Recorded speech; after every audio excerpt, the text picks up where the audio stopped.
Eh bien, mesdames, mesdemoiselles et messieurs, les enfants, bonjour.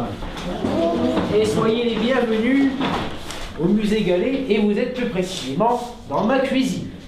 Moi, je suis Léon, cuisinier de la famille Gallet depuis beaucoup d'années. Alors, comme vous le savez, aujourd'hui, eh bien, la semaine est placée sous le signe du goût. Donc, c'est pour ça que tous ensemble, nous allons parler des légumes. Vous connaissez tous. Donc, est-ce que vous voulez que je vous explique comment je prépare la soupe de mon jeune maître, Monsieur Maurice? Bon, alors très bien. Alors pour commencer, je mets déjà bien sûr de l'eau dans une marmite. Je mets un poireau, quelques carottes, 5 pommes de terre,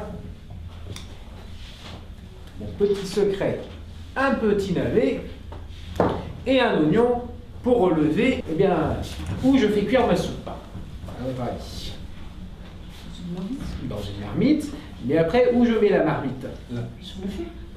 Alors, là, c'est pas là.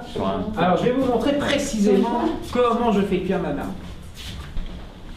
Vous avez une cheminée qui est ici. À l'ancienne. Oui. Alors, moi, je fais un petit feu de bois et je pends la marmite à ce crochet. Ça s'appelle une crémaillère. Et c'est de là que vient l'expression pendre la crémaillère. Parce qu'en fait, autrefois, quand quelqu'un déménageait et quittait une maison, eh bien, il laissait toujours le crochet. Donc quand l'autre propriétaire arrivait, eh bien, la première pièce du mobilier qu'il avait, c'était la crémaillère que symboliquement, il remettait en place. Donc c'est pour ça qu'aujourd'hui, eh bien, pour célébrer une installation dans un logement, on dit que l'on pend la crémaillère.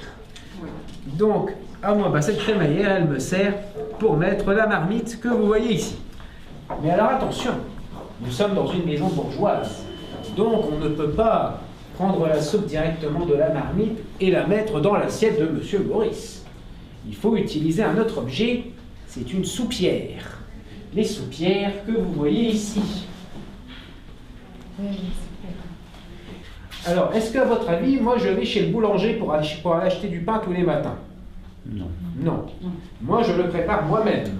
Est-ce que vous sauriez me donner, alors, il y a 4 ingrédients dont on a besoin pour faire du pain. Farine, levure, Oui. eau, De l'eau et du et sel. du sel. Alors, comment est-ce que ça se passe? Eh bien, je pétris la pâte et ensuite j'en fais une forme et j'en fais une forme de pain. Ouais, c'est ça. Attention, c'est chaud. C'est un four à pain. Bien, regardez à l'intérieur. Alors, comment ça marche? Eh bien, en fait, ça marche au feu de bois et au charbon. Par en dessous. Qu'on met, voilà, dans la partie inférieure. En dessous. En dessous. Et ça cuit du bon pain. Alors tous les matins, il faut que j'en fasse beaucoup. Et à son dîner. Pour le goûter, il préfère la brioche. Avec ses convives aussi. Alors c'est gros. Alors vous le savez, cette semaine c'est la semaine du goût. Donc l'occasion de revenir sur certains légumes qu'on a un petit peu oubliés avec le temps et qui ont tendance à revenir à la mode. C'est un pané. C'est un pané, oui. C'est un petit peu la consistance d'une pomme de terre. Donc nous aussi, on peut la faire soit en purée, soit en gratin. Maintenant, vous avez celui-ci. Alors par exemple, avec le potimarron, vous faites bien sûr la soupe que vous servez avec un tout petit peu d'anis avant de servir. C'est très bon. Et alors, on peut faire aussi une tarte et un gâteau au potimarron. Pourquoi le topinambour? Parce que c'est un légume qui est facile à cultiver. Donc en fait, le topinambour, si vous le voyez qu'il est dans l'assiette où il y a des pommes de terre, et là c'est pas un hasard, c'est parce qu'on s'en sert aussi comme une pomme de terre. Et on va voir ensemble quelques épices. Alors ça va être un petit peu pareil, je vais vous faire passer les pots, vous allez les sentir et vous allez me dire si ça vous dit quelque chose, si l'odeur vous dit quelque chose. Dans ce pot-là. Alors en fait, bon bien sûr, on les dit On met de la paille. Alors on met de la chaux. De la chaux. De la chaux. Ensuite, on enveloppe l'œuf dans un papier journal qu'on met. Les services, ça doit avoir des petits poussins. Vous voyez aussi au sommet, en haut, vous voyez des crochets. Alors à votre avis, à quoi ça pouvait me servir? Pour les jambons. Pour les jambons. Voilà, c'est ça. Et seulement, on distingue deux sortes d'eau. Il y avait l'eau pour la consommation et il y avait l'eau pour faire le ménage.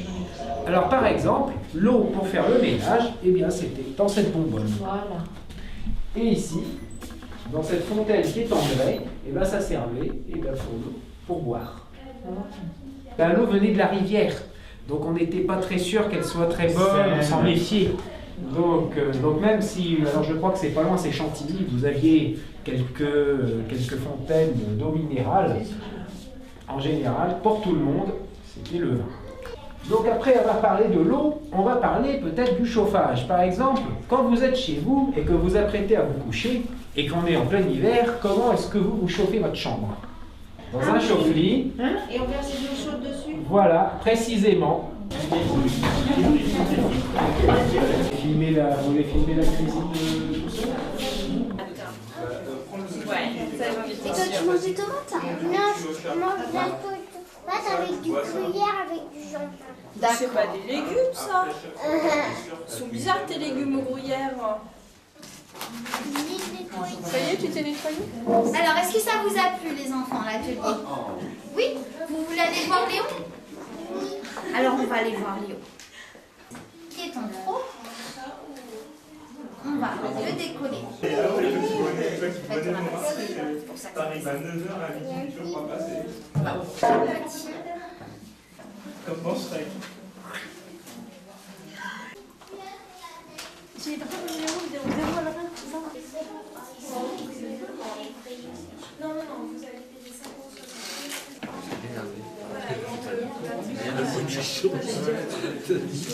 C'est comme ça au chocolat. Après, c'est bon. Charles 5.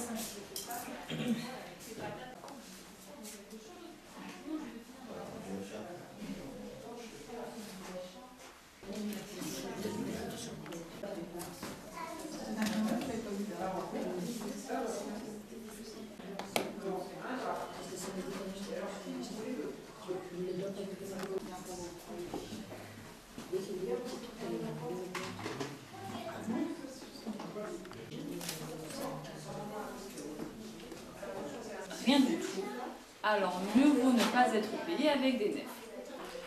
Ne plus avoir un radis. Le radis est un légume très peu nourrissant. En le choisissant, on insiste sur le fait que l'on n'a vraiment plus rien.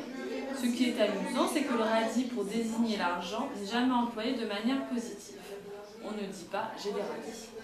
Contrairement au radis, les haricots secs sont très nourrissants, se conservent bien et ne coûtent pas cher. Pendant la guerre de 14-18, ils constituaient l'essentiel des repas des soldats. Si les haricots manquaient, c'était la fin de la nourriture et bientôt la fin de la vie des malheureux soldats.